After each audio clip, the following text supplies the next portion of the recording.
এইরকম বছরে একটা দুটো কাজ করে যদি দর্শকরা ভালোবাসা দেয় তাহলে আমার বেশি কাজ করার দরকার কি? আচ্ছা, ওর সেরকম কোনো আমাদের কাজ নিয়ে ওর এত ইন্টারেস্ট নেই, কারণ ও নিজের জগৎ নিয়ে ব্যস্ত থাকে। প্রথমত চরকির সাথে এটা আমার তৃতীয় কাজ। আর চরকি তো আমাদের দেশের জন্য খুব ভালো ভালো কন্টেন্ট প্রডিউস করছে। তো যখন আমাকে রিচ আউট করা হয় এই কাজটার জন্যে, আমাকে বলা হয় যে এটা একটা ক্রিকেট নিয়ে একটা গল্প।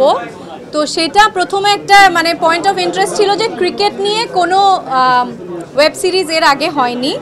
আর আমার চরিত্রটা হচ্ছে একটা সাংবাদিকের চরিত্র। তো তারপরে আমি যখন চরিত্রটা শুনলাম আমি বুঝতে পারলাম যে এটা আসলে খুবই চ্যালেঞ্জিং একটা চরিত্র। এবং আমি লাস্ট যা কাজ করেছি, সেটা সিনেমা হোক বা আর ওয়েব সিরিজ হোক, আমি চেষ্টা করেছি যে এমন কোনো চরিত্র রোল প্লে করতে যেটা আমাকে আমার অভিনয় সত্তাকে চ্যালেঞ্জ করবে। তো আমার মনে হয় যে আমি যে চরিত্রটা, আমার চরিত্রের নাম জিনিয়া একজন ক্রিকেট জার্নালিস্ট, কিন্তু বিভিন্ন ধরনের এই বাজি রিলেটেড ইস্যুতে জিনিয়া অনেক ধরনের কি বলবো, ওকে অনেকগুলো লেয়ার প্লে করতে হয়েছে। শুধুমাত্র একজন ক্রিকেট জার্নালিস্ট না, তার ব্যক্তিগত জীবনের কিছু ইস্যু ছিল, তার প্রফেশনাল জীবনের কিছু ইস্যু ছিল। তো সেইগুলো আমার মনে হয় যে আমাকে ভীষণ চ্যালেঞ্জ করেছে। আমার কাছে চরিত্রটা খুব ভালো লেগেছে। আর আরও অনেক গুণী অভিনেতা অভিনেত্রীরা এখানে কাজ করেছে, সব মিলিয়ে আমি রাজি হয়েছি কাজটা করতে। আমার মনে হয় যে আমরা সবাই ক্রিকেট প্রেমী বাংলাদেশিরা, আর অবশ্যই ক্রিকেট খেলা দেখা হয়। আমরা আমাদের দেশের ক্রিকেটাররা বিশ্বের মানে এখন খুব গুরুত্বপূর্ণ জায়গায় আছে, খুব ভালো করেছে বাংলাদেশকে একটা বিশ্বে একটা অন্যতম জায়গায় নিয়ে গেছে ক্রিকেটে।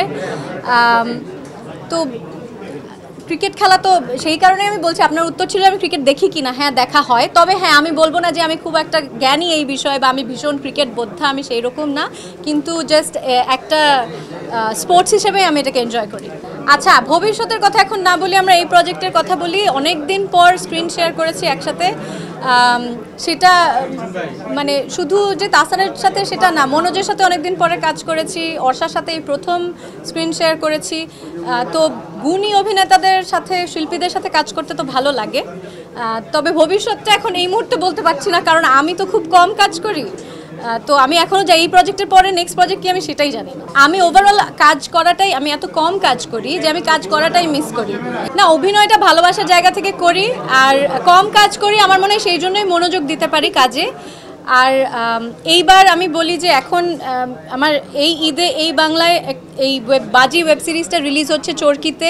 ওপার বাংলাতে আমার আরেকটা কাজ, একটা সিনেমা রিলিজ হবে এক সপ্তাহের মধ্যেই। তো এইরকম বছরে একটা দুটো কাজ করে যদি দর্শকরা ভালোবাসা দেয় তাহলে আমার বেশি কাজ করার দরকার কি? আচ্ছা, আমার অনেক দিন পরে কি আমার রোজার ঈদে কাজল রেখা রিলিজ পেয়েছে। আর গত বছর মাইসেলফ অ্যালেন স্বপন চরকিতে রিলিজ করেছে। তো বছরে একটা দুটো কাজে আমার জন্য অনেক।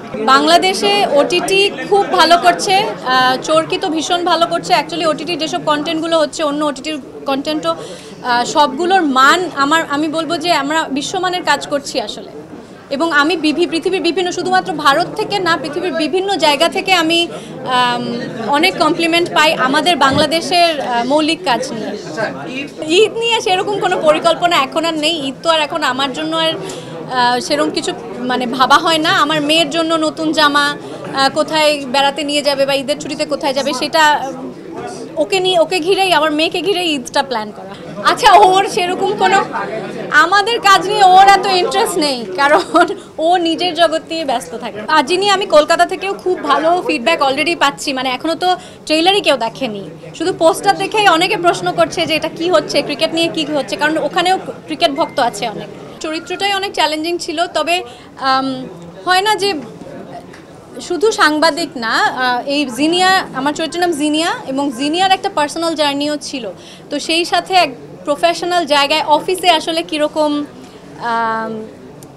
আচার ব্যবহার থাকে একটা সাংবাদিকের, কলিগদের সাথে কিভাবে ইন্টারঅ্যাক্ট করে, তার ব্যক্তিগত জীবন কেমন হতে পারে, আমি আমার কল্পনার জগতে নিজের মতো একটা ভেবে নিয়েছি। আমার পরিচালক আমাকে কিছুটা গাইড করেছে। এবার বাকিটা এই যে আপনারা দেখলে বুঝতে পারবেন যে কতটুকু পেরেছি। Home is always home. তো আমার এখানে সবাই পরিচিত, আপনারা সবাই পরিচিত, পরিচালক, কো আর্টিস্ট সবাই খুব পরিচিত। তো এখানে অবশ্যই কমফোর্ট জোনটা অনেক বেশি। আর তবে ওখানেও আমি 3 বছর এই পর্যন্ত যা কাজ করেছি আমি খুব সুন্দর পরিবেশে কাজ করেছি, সবাই খুব ভালোভাবে অ্যাকসেপ্ট করেছে।